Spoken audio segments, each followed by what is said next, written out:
April ni somni pali sang ni somni parukani hei Trump hian order room deuh mai ti chuka chu KAP ULA thadro uti lampang ani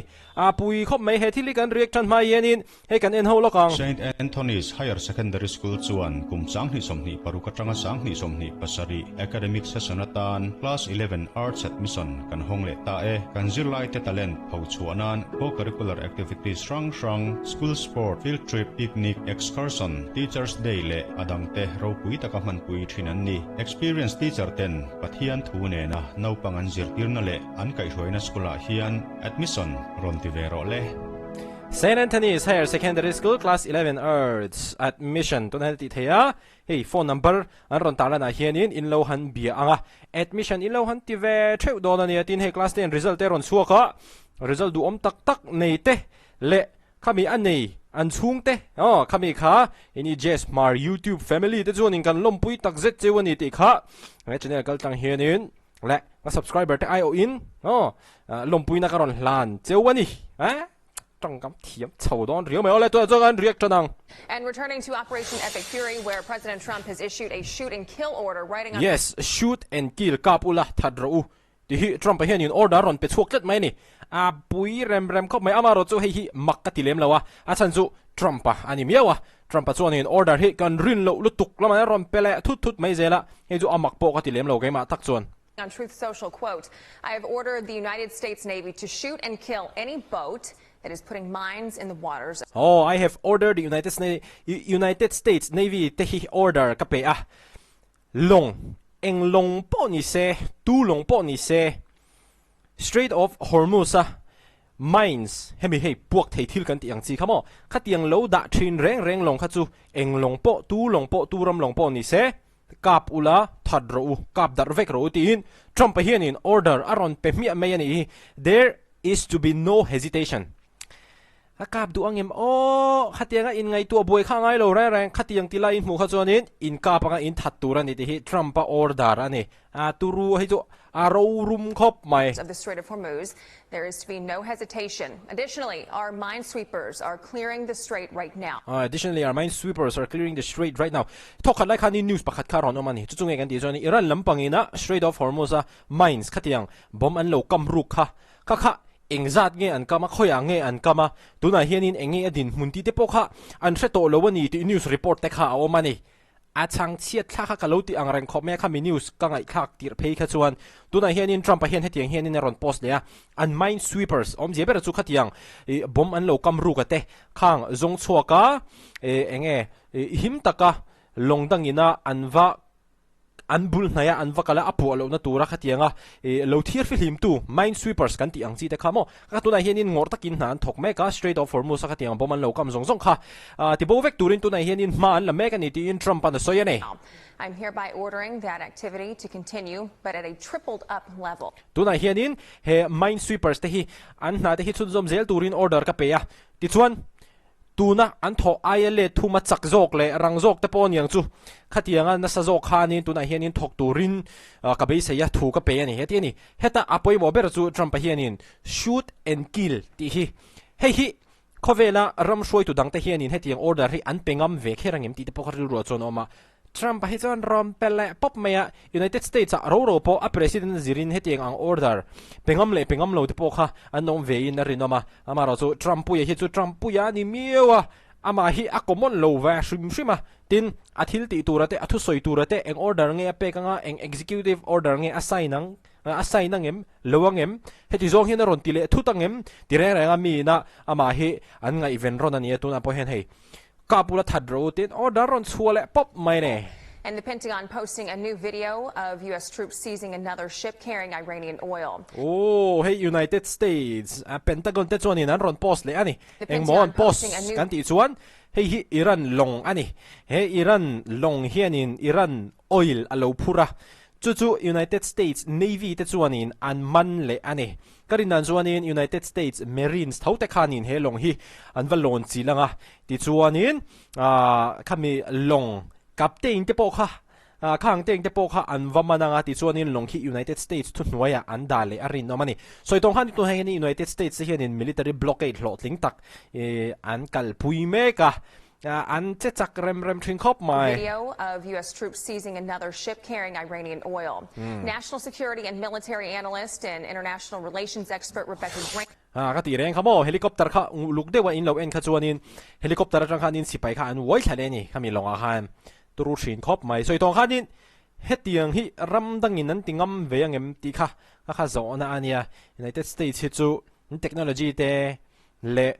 kovel ram economy te an control ne ang reng khop maya chu wang sonin an tan sonin ngam lo tur wak po hi a omri lo ni na lang ani tuna hi chuan mo.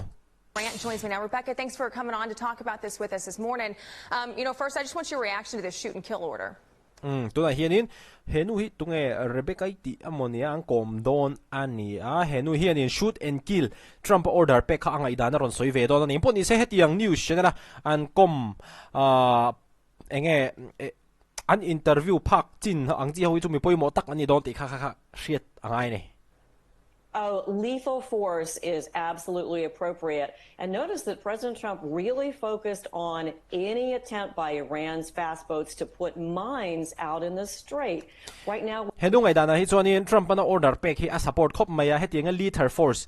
sipai chak na manga hetianga Strait of Hormuz an control hi atha aron ti ani achan chu Iran lampang hianin anram economy atlak chiat zelo na turatan oil han thon chuate hi an tum khop nin alanga ama ero chu hemi Rebecca Grant ti hianin hetianga US in sipai chak na manga hetianga an lo ti hi atha ati ani ti chuanin Rebecca Grant ti hianin Iran sipai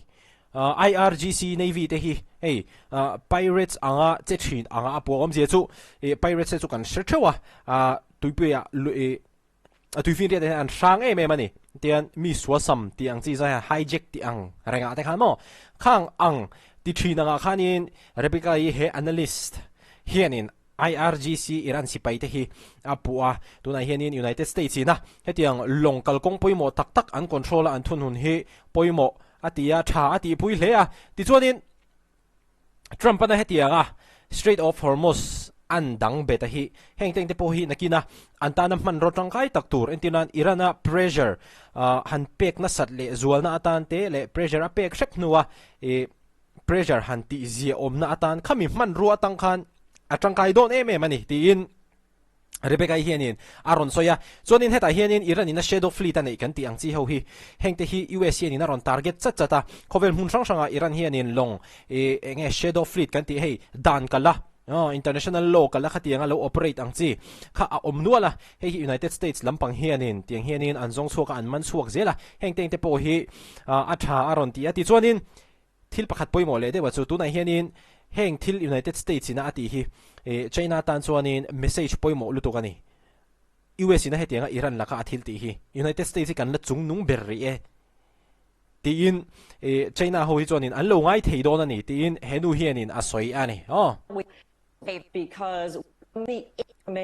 that's a great message to China, and it really does lock down the pressure on Iran. They have no options at this point, and they are tuna hianin Iran hianin du than tur dang an nei to lo wat hi chu adik chhodon in alang riau mai ni Pakistan apo hianin United States le Iran te hi la in bele turan niya United States te anin ring to viewani amaro chu Iran lampa hi la in ring hlei theilo ni na langa tuna hianin an supreme leader thara hi hei a in hliam ani ti zong ten news report om tet mai box ya chu wang chuanin Iran tan chuanin a buai thak ve wang tuna an din hun hi tuna hianin Trump hianin deal Iran le US in kar deal a om theina turatan hun an ma mobile thu asiama aron soya hei a om zebra chuanin Trump hianin Iran hi nuclear ral thuam engte kongjong ma an nei theilo na turatana deal siam tur an ni awangin Trump hi ache film khurin ache uluk le soito ang hanin hi chu soino le angai thina hetianga military blockade Strait of Hormuz andanga hi andan be hi hi US tan chuanin nakina an manro tangkai tak turani an hanin dorna vel turanga khamo hi inti lo chuanin Strait of Hormuz tuna kan block hi kan hon sakang cheu tiazo khanin Trump ate pol kha chuanin an soidai theito ani apui ram mai tisunin adolea chuanin impact of US deterrence versus China reports notes US munitions depletion could hinder Taiwan defense apoi mo khop maya China lampang hian in Taiwan hi va be a hian in an vo verenga chuwan chuanin United States ina heng silai mu poimo sang silai mu han ti khanin rocket missile te pawninga khatiang ang stock kha atlak niam zel kha chuanin Taiwan ina ama alo China la kha lo invent ve theina tur te po kha athalo zongin ahong thei ani chuwang chuanin hetiang thila hi apoi mo chan chu indo le kherlowa hetianga dilan siam le thei ani chuanin hi United States tan mai ni lo United States tho puiram zong te tanin thil thatak turania chuwang chuan apoi mo don khop maya Pentagon lampang hianin an missile siam chuana ate hi tun aya ale thumati chakhi an tummek ni ina langa he apoi mo don khop maya tuna hianin Operation Epic Fury hi mitam tangai dana chuanin Iran laka chau ti yanga Iran laka chau beipui chhuah khatianga ngai pol hakan oma amaro chu Operation Epic Fury hi anina taka chuanin China tana message poimo takani he thila hi mo China laka han soito ang hanin China po an lo in la lian chho tang khop maya amaro chu United States lampangin khai ni lo ve he kan la ome ke ni hi ram chakber le ram thil ti theiber kan ni ti China an hriat tir na pakhat ani ti chuan China hi Iran oil laka hianin a in ngat khop maya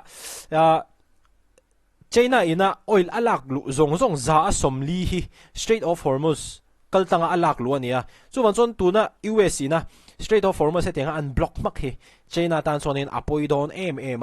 hi United States thil tum pakhat ni veina langa Iran block China block khatianga khan mo chuwan chonin Trump's control of the strait reshapes the oil chessboard hey apoi ma khop mai global oil supply kan ti ang chi kha Trump hianin aron control ne to khop maya US military build up B-21 bombers next gen fighters aimed at deterring China apoimo hi Strait of Hormuz lama hianin United States Strait of Hormuz nai Middle East nai lampang shimshima hianin United States in anthona te hein tinan B-21 bombers te chonin jet fighter thar tak te hengte an hung fur to maya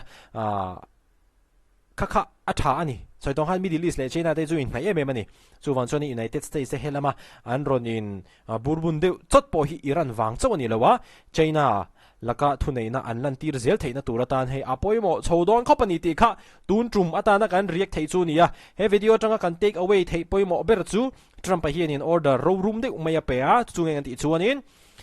Strait of Hormuz hetiang bom lo kam angchi long eng longpo tu longpo khoiram longpo ni se in mu ni chuanin United States Navy te hian in kapanga in that turani ti in Trump hian in order a pe ani ala khati zong kha tun trum news adana kan han react thei chuani video la in hule theu do ne